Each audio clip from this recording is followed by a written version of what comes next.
Welcome to Devasena అభిరుచులు. ఇప్పుడు మనము రాగి సంగటి చేసుకుందామండి. రాగి సంగటి చేపల పులుసు, నెల్లూరు చేపల పులుసు చేస్తున్నానండి. లైక్ చేయండి, షేర్ చేయండి, సబ్స్క్రైబర్ చేయండి. కొత్తగా మా ఛానల్ చూసే వాళ్ళు ఎవరైనా ఉంటే తప్పనిసరిగా సబ్స్క్రైబర్ చేయండి ప్లీజ్. మేము పెట్టే వంటలన్నీ కూడా మీకు నోటిఫికేషన్ ద్వారా వస్తాయండి. ఇప్పుడు మనం రాగి సంగటి చేపల పులుసు ఎలా చేయాలి అనేది చూద్దాము. చేపల పులుసు కూడా మా ఛానల్లో ఉందండి. మీకు నెల్లూరు చేపల పులుసు ఎలా చేయాలి చూడాలంటే మా లింక్ మీద క్లిక్ చేయండి. మేము పెట్టి నెల్లూరు చేపల పులుసు వస్తుందండి. ఇప్పుడైతే మేము రాగి సంగటి తయారు చేసే విధానం చెప్తాను. చేపల పులుసు అయితే చూసుకోండి.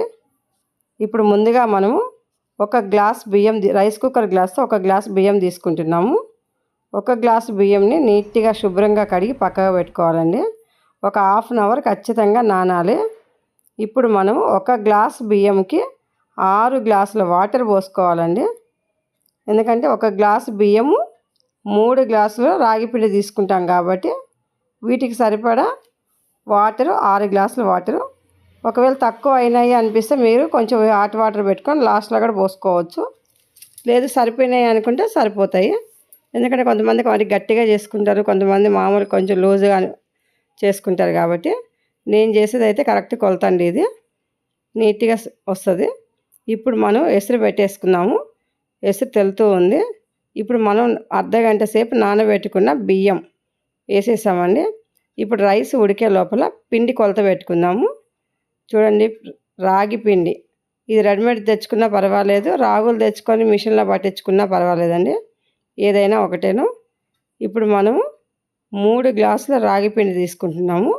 ఈ రాగి పిండి అన్నం మెత్తగా ఉడికిపోవాలండి. చూడండి, నేను చూపిస్తున్నా కదా, ఇలా ఇంత మెత్తగా ఉడికే అంతసేపు ఉడకబెట్టుకోవాలి. అన్నం ఉడికిన తర్వాత స్టవ్ మంట తగ్గించి ఇప్పుడు మనం పిండిని అలాగ పోసేయాలి. పిండి పోసాక మాత్రం గరిటె పెట్టి కలపకూడదు. కలిపినామంటే ఉండలు కట్టేస్తుంది. కనీసం ఒక 10 నిమిషాలు బాగా ఉడకాలండి పిండి. ఈ పిండి ఇప్పుడు ఇలా కనిపిస్తుంది కదా, ఉడికిన తర్వాత పైన మొత్తం వాటర్ వస్తుంది మనకు. అప్పటి వరకు ఉడకబెట్టుకోవాలి. చూడండి, ఇప్పుడు వాటర్ వచ్చేసే పైకి. ఇప్పుడు పిండి బాగా ఉడికిపోయింది. ఇప్పుడు మనం 1 చెంచా సాల్ట్ వేసుకుందామండి. దీంట్లో ఎక్కువ అవసరం లేదు, కర్రీలో తింటాం కాబట్టి 1 చెంచా వేస్తే చాలు. ఇప్పుడు మన ఇంట్లో ఉన్న పప్పు గుత్తి తీసుకొని పప్పు గుత్తి ఇలా కలపొచ్చండి. దీనికి తెడ్డు అనేది ఉంటుంది. మామూలుగా పాతకాలంలో తెడ్డు ఉండేది. ఇప్పుడు మా ఇంట్లో కూడా లేదండి అది. నేను పప్పు గుత్తనే కలుపుతాను ఎప్పుడైనా. ఈ గరిటతో కలిపితే అంత మంచిగా రాదండి. చూడండి ఎంత బాగా వచ్చిందో. దీంతో కలిపేసుకుంటే పప్పు గుత్తి బాగా కలిసిపోతుందండి, నీట్గా వస్తుంది. ఇప్పుడు మనం కొంచెం కొంచెం ఒక బౌల్లో వేసేసి ఇట్లా రౌండ్గా చేసేసుకోవచ్చండి. సంగటిని ముద్దలాగా చేసి పెట్టేస్తే ఒక్కొక్కరు ఒక్కొక్క ముద్ద పెట్టుకొని తినేసేయవచ్చు.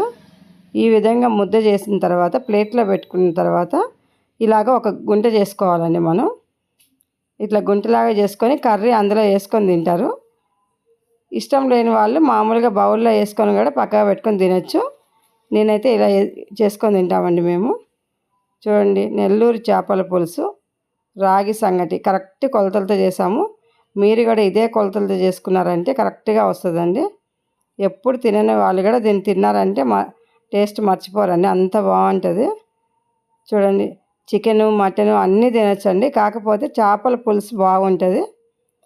మీకు ఏది ఇష్టమైతే మీరు తినచ్చు. చూడండి ఎంత మంచిగా వచ్చిందో. ఇది తినిన తర్వాత మిగిలిపోతే మళ్ళీ మనం పెరుగు పోసి కలుపుకొని కూడా తాగొచ్చండి. ఇది సంగటి మిగిలిపోయింది ఏం చేద్దామని ఆలోచించకుండా కొంచెం పెరిగేసుకొని మనం అంబల్లాగా కూడా చేసుకొని తాగేసేయచ్చండి. అంత పిల్లలు కూడా మంచిగా తాగేసేయవచ్చు. Thank you for watching.